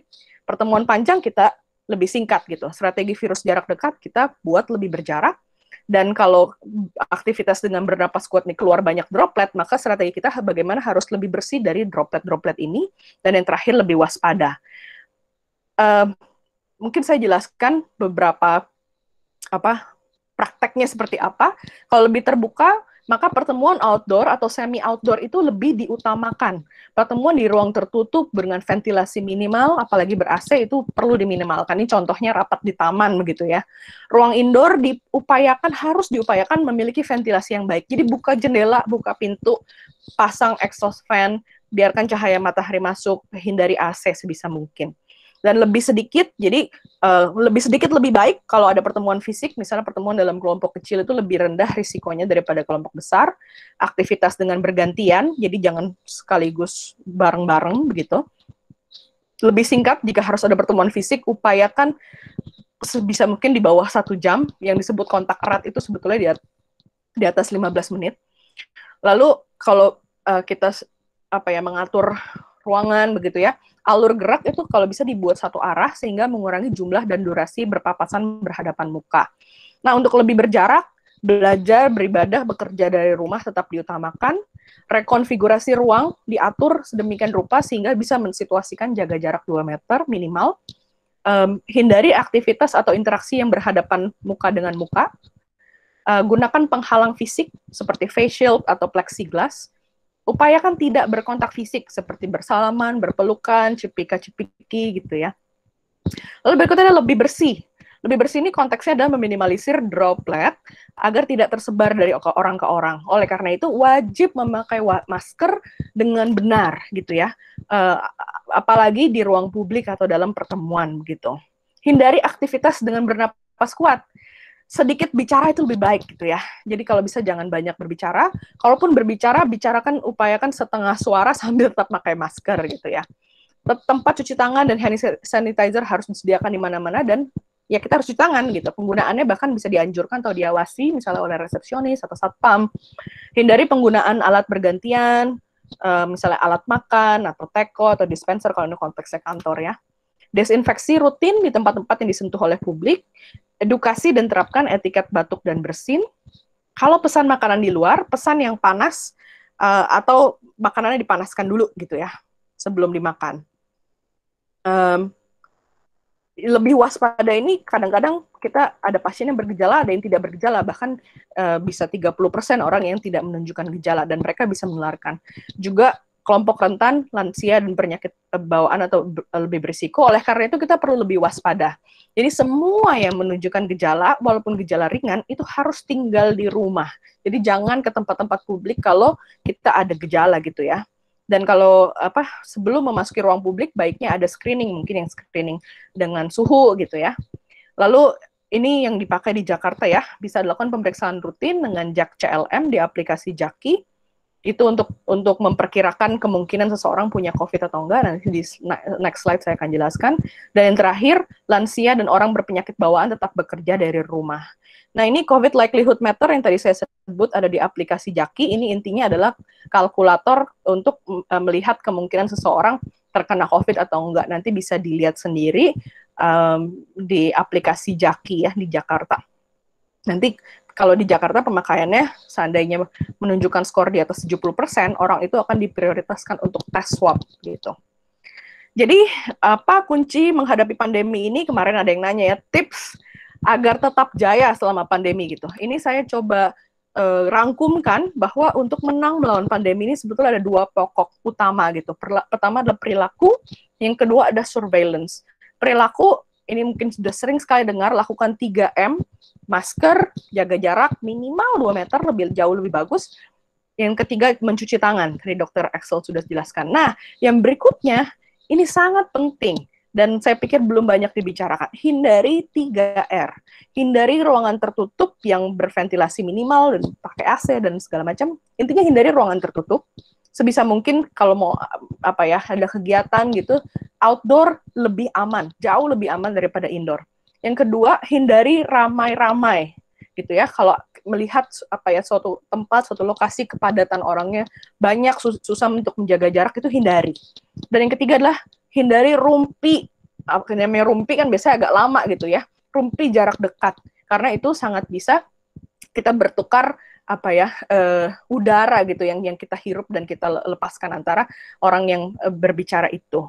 Surveillance, tadi kita sempat singgung sedikit bahwa tes, lacak, isolasi ini harus dikerjakan dan harus didukung upaya yang dilakukan oleh pemerintah maupun tenaga kesehatan. Jadi kalau kita lakukan hal-hal ini dengan serius, dengan maksimal, saya yakin kita bisa mengendalikan epidemi dengan baik. Mungkin itu dulu pemaparan dari saya. Terima kasih perhatiannya, saya kembalikan ke moderator. Baik, wah sungguh luar biasa. Ini sudah cukup jelas ya membahas tentang gejala, terus juga tindakan apa yang harus kita lakukan sebagai tindakan preventif, bagaimana untuk kita menanggapi dan menyiasati virus corona ini. Sebenarnya sudah cukup jelas. Jadi untuk teman-teman yang bertanya tadi bagaimana harus kita milih masker, lalu kemudian bagaimana kita harus menjaga jarak, itu sangat perlu diperhatikan dari apa yang sudah dijelaskan oleh dokter Monica ini. Oke, saya akan segera berpindah ini ke dokter Axel. Halo dokter, masih di situ ya dokter. Saya akan bertanya nih, kalau misalnya virus ini bisa sembuh dengan sendirinya melalui karantina mandiri dan ya pribadi gitu, kenapa sih harus takut sama coronavirus ini dok gitu? Karena mungkin saya sempat berpikir dok, ketika di karantina beberapa hari atau beberapa minggu yang lalu, mungkin juga di antara masyarakat sudah pernah ada yang terjangkit oleh virus, tapi karena di karantina 14 hari atau mungkin lebih nggak pergi-pergi dari rumah, itu akan sembuh dengan sendirinya. Nah, ini apa yang harus kita takuti sih dok, kan bisa sembuh dengan sendirinya loh dok, virus corona itu. Oke. Kalau kita bicara mengenai virus, memang secara nature-nya virus ketika masuk ke dalam tubuh manusia itu dia sifatnya adalah self-limiting disease ya. Jadi memang bisa sembuh dengan sendirinya, istilahnya begitu. Tetapi perlu diingat, tadi Dr. Monica juga sudah bilang ya, ada beberapa orang yang dia itu memang lebih rentan. Salah satunya adalah yang usianya lebih tua, kemudian memiliki komorbid. Nah, di lapangan, sekali lagi di lapangan juga yang saya temukan, yang mereka akhirnya bergejala dan akhirnya perburukan itu adalah yang usianya lebih tua, gitu, yang lebih tua dan juga dia memiliki penyakit lain, bawaan lainnya. Ketika sebelum terkena COVID ini, dia sudah already kena hipertensi, kemudian kena diabetes, rentan terkena tuberkulosis lah yang nantinya istilahnya bisa memburuk gitu. Karena dari kena si COVID ini, terus habis itu si imun turun, gejala-gejala yang penyakitnya yang tadinya mungkin sudah terkontrol, kemudian karena COVID ini juga bisa muncul, bisa makin parah gitu. Kalau kita bilang sembuh sendiri, secara nature-nya iya, tetapi kan setiap orang itu berbeda sistem imunnya. Ada yang mungkin sistem imunnya bagus, ada yang sistem imunnya juga lagi nggak bagus gitu. Nah kebetulan kalau memang misalnya sistem imunnya bagus, ya nggak bergejala gitu, bisa nggak bergejala gitu.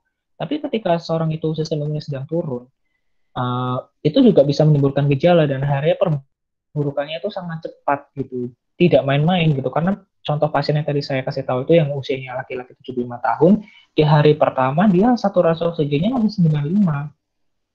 Tapi sampai di hari kelima ya, hari keempat, hari kelima dia sudah nggak ada gitu. Jadi perburukannya sangat cepat gitu pada usia-usia yang lansia, apalagi kalau misalnya ada penyakit-penyakit bawaan lain gitu yang dia sudah punya sebelum kena COVID ini.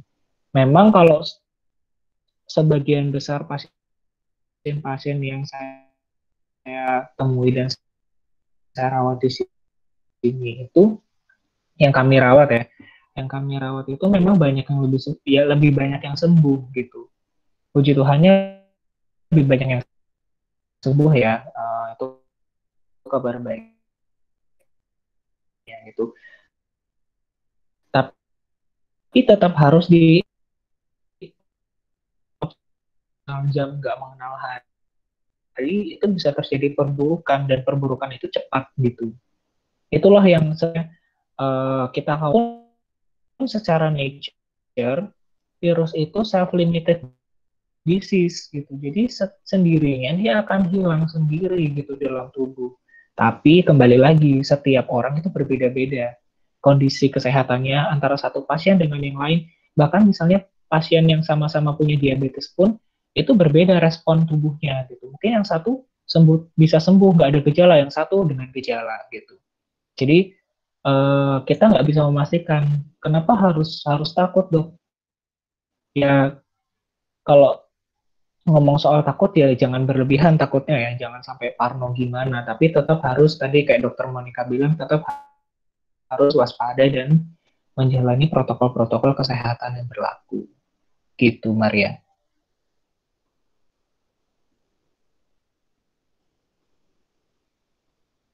Halo? Oke, iya betul sekali. Jadi memang kita yang bisa mengendalikan paranoid kita sendiri ya, dokter. Halo? Karena memang kita perlu meningkatkan kewaspadaan. Ya, halo? Ya, harus meningkatkan kewaspadaan, tapi juga bisa dengan cerdik bagaimana kita bisa mensiasati virus ini. Terus juga pasti virus ini menular juga ya, Dok.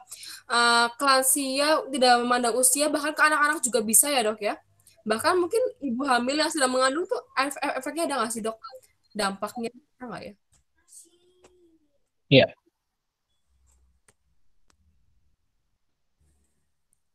Ke ibu hamil. Ada nggak, Dok, efeknya? Efeknya. Kalau misalnya yang saya baca ya, dari literatur yang saya baca, karena ini kan penyakit, ya, oke. Ini kan penyakit masih baru ya, jadi kita masih belum bisa memastikan, oh ini pasti akan seperti apa. Tapi beberapa literatur yang saya baca untuk ibu hamil, itu bisa mengakibatkan perlambatan pertumbuhan janin, dan juga bahkan bisa sampai mengakibatkan kematian janin, begitu. Itu yang saya baca. Tapi sejauh ini saya belum menemukan pasien yang hamil. Saya juga pernah dapat pasien yang hamil. Itu mengalami perburukan atau apa enggak gitu. Karena kami monitor terus setiap hari begitu. Yang saya temukan di lapangan sini ya. Tapi ada literatur yang mengatakan bahwa pada ibu hamil itu bisa berpengaruh kepada janinnya. Seperti yaitu tadi perlambatan pertumbuhan janin, bahkan sampai IUGR gitu, intrauterine growth restriction, dan juga kematian, bahkan sampai fatal death gitu. Beberapa studi. Tapi kalau di lapangan ini yang saya temukan di sini belum sampai seperti itu. Begitu, Maria. Oke, terima kasih Dokter Excel. Kita akan tanya lagi ke Dokter Monica terkait penularan. Nah, kalau misalnya karantina seperti ini, Dok, kan pasti untuk kaum wanita, mungkin nggak terbatas pada wanita aja ya, suka banget yang namanya belanja online. Nah, ini kan ada paket dari sana sini, dari ekspedisi sana sini tersentuh, terpegang, terbanting bahkan oleh mana-mana aja ya, dikirimkan oleh kurir. Nah, ini apakah bisa menularkan juga virus, Dok? Nah, ini kalau menular virus mana aja sih, Dok? Dari paket bisa, dari jenazah mungkin yang mungkin masih mengandung COVID. Nah, ini bisa nggak sih menularkan, itu bagaimana sih, Dok, tanggapan dokter terkait penularan gitu? Oke, terkait paket yang dikirimkan kurir ya, sebetulnya secara teori penularan melalui permukaan benda itu mungkin terjadi. Tapi menurut CDC itu kemungkinan penularan melalui permukaan benda itu bukan menjadi jalur utama dari penularan COVID ini sendiri gitu. Jadi kalau ditanya bisa menular nggak lewat paket? Bisa, tapi kemungkinan bukan jalur utamanya. Oleh karena itu, sebagai pencegahannya, kalau kita mau ekstra hati-hati gitu ya, barangnya mungkin bisa didiamkan dulu aja selama beberapa hari, misalnya 3 hari gitu ya, jangan disentuh-sentuh dulu, nanti setelah itu baru kita buka. Tapi kalau nggak sabar gitu ya, mau buka paketnya, kalau setelah paketnya dibuka mungkin bisa didisinfeksi misalnya dengan alkohol di atas 60%. Lalu yang paling penting adalah cuci tangan. Cuci tangan tadi udah disebut oleh Dr. Excel juga, cuci tangan hingga bersih itu udah lebih dari cukup gitu ya. Jadi kuncinya pada cuci tangan setelah memegang permukaan yang kemungkinan terkontaminasi virus. Itu harus sering-sering dan selama minimal 20 detik. Mungkin begitu. Oh, tadi soal jenazah ya. Apakah jenazah masih mengandung virus atau enggak ya, sempat ditanya ya. Jadi pada prinsipnya virus corona itu hanya bisa hidup dan berkembang biak itu dalam tubuh inang yang masih hidup. Jadi kalau inangnya sudah mati, maka virusnya akan mati. Nah, tetapi masih perlu diteliti berapa lama sih virus COVID itu dari yang jenazah baru menghembuskan napas terakhir sampai virusnya mati itu butuh berapa jamnya itu masih diteliti. Ada ahli forensik yang bilang mungkin butuh waktu kurang lebih 7 jam dari pasien terakhir menghembuskan napas sehingga virusnya tersebut ikutan mati juga. Kalau dari cara penularan yang tadi kita pelajari, yaitu melalui percikan droplet ataupun aerosol maupun sentuhan, maka sebetulnya jenazah itu udah tidak lagi mengeluarkan droplet atau aerosol karena ya namanya jenazah sudah tidak bernapas, bicara atau batuk lagi gitu ya. Tetapi tetap ada kemungkinan bahwa di dalam cairan tubuhnya bisa jadi aja masih ada virus yang masih hidup dan bisa menularkan, terutama di beberapa jam pertama setelah pasien menghembuskan napas terakhirnya itu. Oleh karena itu, protokol pemakaman yang ada di Indonesia ini disesuaikan dengan undang-undang wabah maupun undang-undang karantina, di mana kalau ada korban meninggal akibat infeksi penyakit menular, maka prinsipnya sesegera mungkin orang tersebut dimakamkan. Tujuannya agar jenazah ini tidak disentuh-sentuh lagi oleh banyak orang, dan agar orang-orang juga tidak berkerumun untuk melayat gitu. Dan dalam protokol yang saya tahu, keluarga tetap boleh mengikuti prosesi pemakaman dengan tetap menjaga jarak aman begitu ya. Yang penting tidak berkerumun gitu. Nah, ini satu pesan lagi buat masyarakat, kalau jenazah sudah dikubur, virus itu tidak bisa jalan-jalan ke rumah-rumah warga di sekitarnya gitu ya. Jadi jangan bayangkan virus itu seperti cacing atau kucing gitu yang bisa jalan-jalan atau debu yang terbang-terbang. Jadi jangan sampai kita menolak pemakaman dari jenazah COVID ini. Karena ketika sudah dikubur, jenazah sudah tidak lagi menular karena virusnya juga sudah mati. Mungkin begitu, Maria.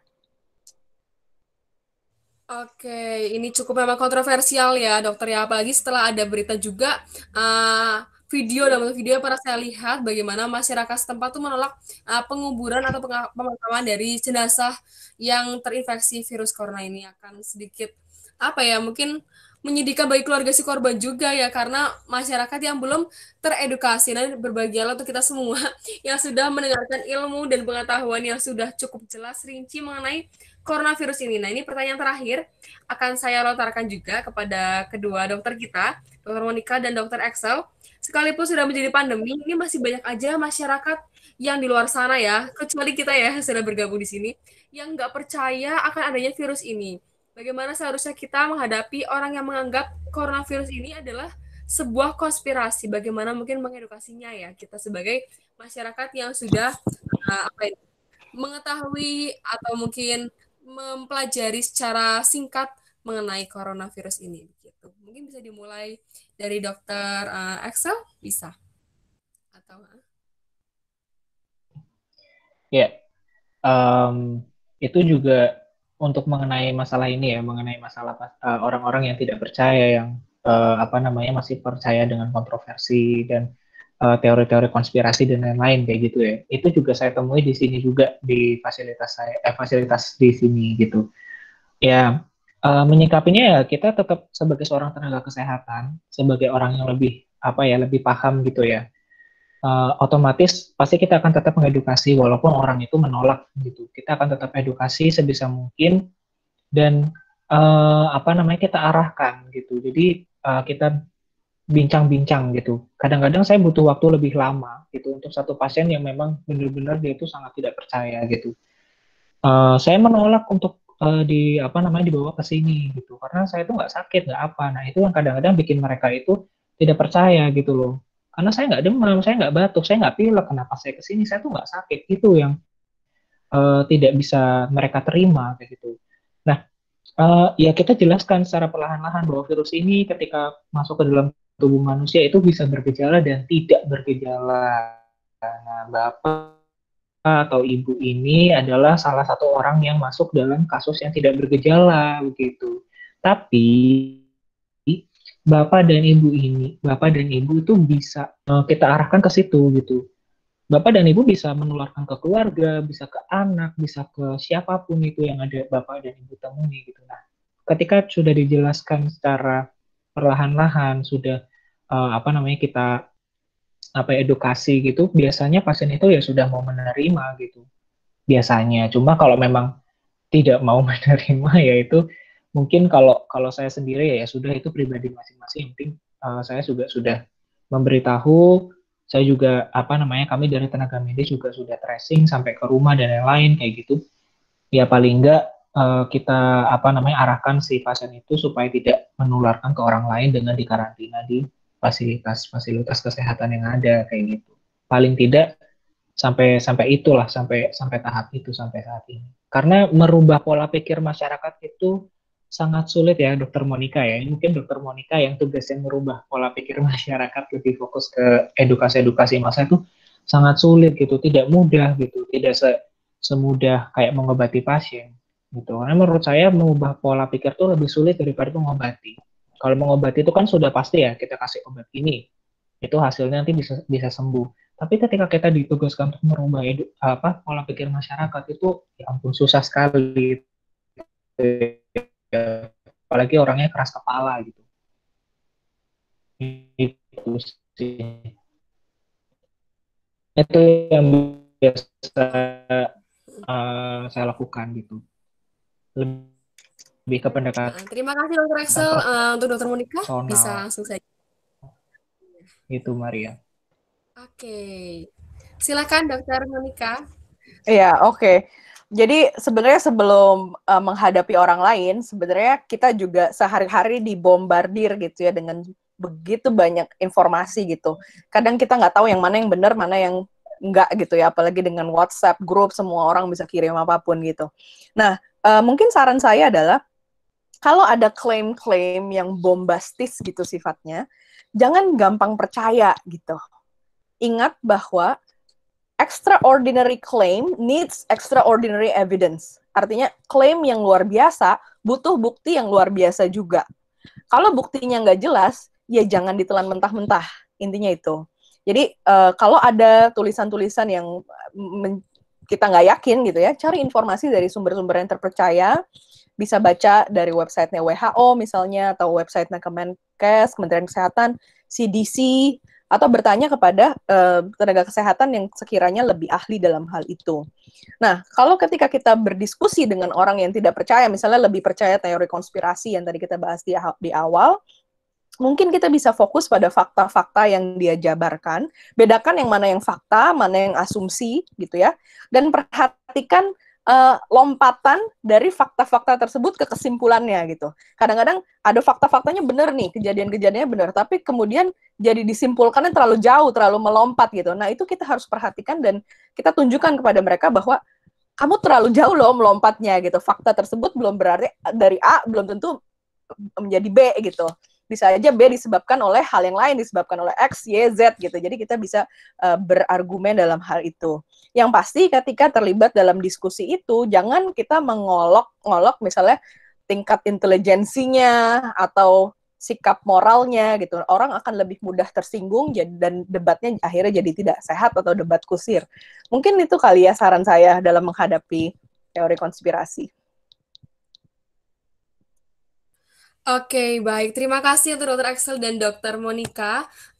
Ini sangat merupakan kesempatan yang luar biasa ya untuk kita dapat bertemu secara virtual dan kami sangat berharap lewat webinar dan kesempatan pada siang hari ini memberikan sangat banyak informasi, pengetahuan dan pandangan baru yang akan meningkatkan awareness kita sebagai masyarakat untuk dapat menyiasati bagaimana kita dapat beriringan dengan virus corona ini yang mungkin masih akan bertahan sampai beberapa waktu ke depan. Terima kasih untuk Dr. Monica dan Dr. Axel yang sudah menyampaikan dan menyajikan informasi yang luar biasa. Saya juga turut teredukasi ya.